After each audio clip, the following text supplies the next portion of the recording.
6 ദിവസമായി കേരള പോലീസിനെ വട്ടം ചുറ്റിക്കുകയാണ് ബലാത്സംഗ കേസിൽ പ്രതിയാക്കപ്പെട്ട പാലക്കാട് എംഎൽഎ രാഹുൽ മാങ്കൂട്ടത്തിൽ. കോയമ്പത്തൂർ കേന്ദ്രീകരിച്ചായിരുന്നു പോലീസിന്റെ പ്രധാന അന്വേഷണം. അതിനിടെയാണ് ഇന്നലെ രാഹുൽ മാങ്കൂട്ടത്തിൽ ഒളിച്ചിരിക്കുന്ന സ്ഥലത്തെപ്പറ്റി വിവരം ലഭിച്ചത്. തമിഴ്നാട് കർണാടക അതിർത്തി പ്രദേശമായ ഹൊസൂരിന് സമീപമുള്ള ബാഗലൂരിൽ ഒളിയിടത്തിലുണ്ട് എന്നായിരുന്നു വിവരം. ഇതിന്റെ അടിസ്ഥാനത്തിൽ കോയമ്പത്തൂരിൽ നിന്ന് ഇന്നലെ രാവിലെ തന്നെ അന്വേഷണ സംഘം ബാഗലൂരിലേക്ക് തിരിച്ചു. ഉച്ചയോടെയാണ് അവിടെ എത്തിയത്. അപ്പോഴേക്കും രാഹുൽ മാങ്കൂട്ടത്തിൽ കർണാടകയിലേക്ക് രക്ഷപ്പെട്ടു എന്നായിരുന്നു പോലീസിന് ലഭിച്ച വിവരം. രാവിലെ വരെ ബാഗലൂരിലെ ഒളിയിടത്തിലുണ്ടായിരുന്നു. രാഹുൽ മാങ്കൂട്ടത്തിൽ ബാഗലൂരിലെത്തിയ കാറ് അവിടെ ഉണ്ടായിരുന്നു. അത് പരിശോധിച്ചപ്പോൾ അവിടെയുണ്ടായിരുന്ന സഹായി ഓടി രക്ഷപ്പെട്ടു. ഇയാളെ കണ്ടെത്താനുള്ള ശ്രമം വിജയിച്ചില്ല. അതേസമയം രാഹുൽ മാങ്കൂട്ടത്തിൽ കർണാടകത്തിലേക്ക് കടന്നു എന്നുള്ള കാര്യം അന്വേഷണ സംഘം സ്ഥിരീകരിക്കുന്നുണ്ട്. ഈ 5 ദിവസത്തിനിടയിൽ ഇതാദ്യമായിട്ടാണ് രാഹുൽ മാങ്കൂട്ടത്തിലിന്റെ സാന്നിധ്യം ഉണ്ടായിരുന്ന ഒളിയിടം പോലീസ് കണ്ടെത്തുന്നത്. കർണാടകയിൽ എങ്ങോട്ട് പോയി എന്നുള്ളത് കേന്ദ്രീകരിച്ചാണ് ഇപ്പോൾ അന്വേഷണം. ബാംഗ്ലൂരിലേക്ക് കടന്നിട്ടുണ്ടാകാമെന്നാണ് അനുമാനം.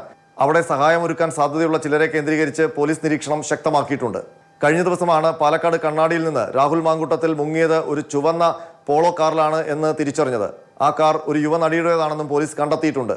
ആ കാറ് കേന്ദ്രീകരിച്ചുള്ള അന്വേഷണത്തിലാണ് തമിഴ്നാട് അതിർത്തി കടന്നതായുള്ള വിവരം അന്വേഷണ സംഘത്തിന് ലഭിച്ചത്. തുടർന്നാണ് കോയമ്പത്തൂരിലും പൊള്ളാച്ചിയും കേന്ദ്രീകരിച്ച് അന്വേഷണം വ്യാപിപ്പിച്ചത്. അതേസമയം രാഹുൽ മാങ്കൂട്ടത്തിന്റെ മുൻകൂർ ജാമ്യാപേക്ഷ നാളെയാണ് തിരുവനന്തപുരം ജില്ലാ സെഷൻസ് കോടതി പരിഗണിക്കുന്നത്. മുൻകൂർ ജാമ്യാപേക്ഷയിൽ വാദം അടച്ചിട്ട കോടതിയിൽ വേണമെന്നാവശ്യപ്പെട്ട് രാഹുൽ മാങ്കൂട്ടത്തിന്റെ അഭിഭാഷകൻ കോടതിയിൽ അപേക്ഷ നൽകിയിട്ടുണ്ട്. പ്രോസിക്യൂഷനും ഇതേ ആവശ്യം ഉന്നയിച്ച് കത്ത് നൽകിയിട്ടുണ്ട്. ഏതായാലും മുൻകൂർ ജാമ്യാപേക്ഷയിലുള്ള വാദം പൂർണ്ണമായും അടച്ചിട്ട കോടതിയിലാകുമെന്ന് ഉറപ്പാണ്.